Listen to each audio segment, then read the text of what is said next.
आज जो हमने प्रेस कॉन्फ्रेंस बुलाई है, इसका मकसद है कि हमारी पार्टी ने, बहुजन समाज पार्टी ने बहन कुमारी मायावती जी हमारे ऊपर भरोसा जताया है और हमें रामपुर से उम्मीदवार बनाया है। इसलिए मैं बहन कुमारी मायावती जी का बहुत बहुत शुक्रिया अदा करना चाहता हूं सबसे पहले, और पूरी पार्टी का शुक्रिया अदा करता हूं, एक एक कार्यकर्ता का शुक्रिया अदा करता हूं अपने।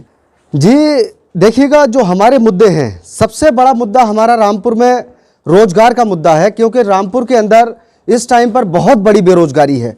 रामपुर के लोग, मैं आपको बता दूं, भूखमरी की कगार पर हैं, भूखमरी की कगार पर हैं। आप अंदाज़ा लगा सकते हैं कि रामपुर के अंदर कोई कारोबार नहीं है। जो लकड़ी का कारोबार था बहुत बड़ा रामपुर के अंदर, वो आप देख रहे हैं कि लगभग ख़त्म हो चुका है। और जो कारोबार है, जरी का कारोबार है, आपका रिक्शे का कारोबार है, आपका पतंग बनाने का कारोबार है। लकड़ी के कारोबार की अगर बात करें तब तो बसपा सरकार थी जी।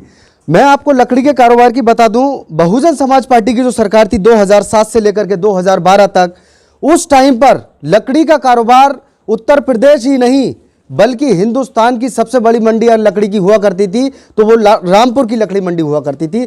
बहुत अच्छा काम चलता था रामपुर के अंदर, रोजगार ही रोजगार था जब बहुजन समाज पार्टी की सरकार थी। और मुझे बहुत उम्मीद है रामपुर के लोगों पर। और ये जो आप देख रहे हैं बेरोजगारी, रामपुर के लोग इस टाइम पर बदलाव चाह रहे हैं।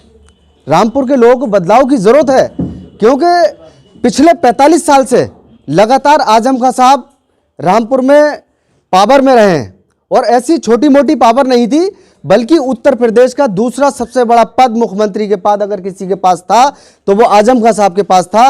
रोजगार के क्षेत्र में उन्होंने कोई काम नहीं किया है। अगर ये लकड़ी का कारोबार किसी ने उजाड़ने की कोशिश की है तो उनका नाम भी आजम खां साहब ही है।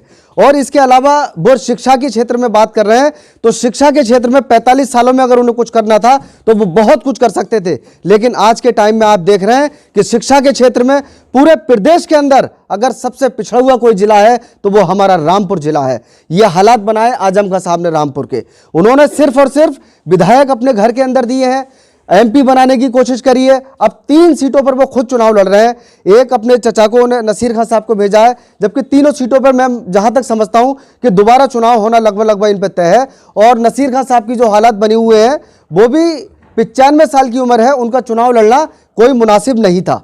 इसके बाद अब इन्होंने जो शुरू किया है, यूसुफ अली साहब के साथ में जो नाइंसाफ़ी करी है इन्होंने, कि पहले उन्हें बुलाया अपने पास, बुलाने के बाद फिर लखनऊ भेजा, लखनऊ भेजने के बाद फिर उन्हें वापस जलील कराया, तो ये पूरे मुआशरे को इन्होंने जलील करने की कोशिश करी है। और मैं आपको बता दूं, 2022 में निश्चित तौर पर बीएसपी की सरकार बनना लगभग तय है।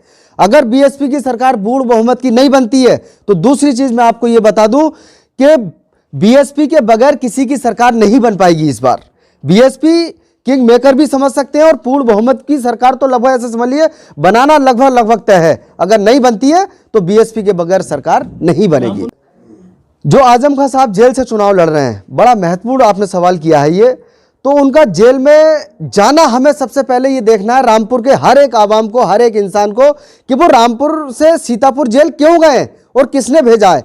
अगर रामपुर के लोगों ने जेल भेजा होता, या फिर रामपुर के गरीब और कमज़ोरों की आवाज़ बनने के बाद वो जेल गए होते, तब लोगों को एक हमदर्दी होती। वो जो जेल गए हैं, वो जेल खुद अपने बेटे को, 24 साल के बेटे को 25 साल का बनाने के लिए जेल गए। बाकी जो भी और जो मुकदमे उनके ऊपर थे, मुर्गी चोरी, बकरी चोरी, अंडा चोरी, इन मुकदमों में ना कोई मंत्री आज तक जेल गया है और ना ही आजम खां साहब जा सकते थे। जो आज आजम खां साहब जेल गए हैं, उनका जेल जाने का मकसद ये है कि सबसे बड़ा मुकदमा जिसमें किसी सबूत और किसी गवाही की कोई जरूरत नहीं है किसी की, जो कि उन्होंने अपने बेटे के 2-2 पैन कार्ड, 2-2 पासपोर्ट और 2-2 आईडी जो बनवाई हैं, उस केस में वो जेल गए हैं।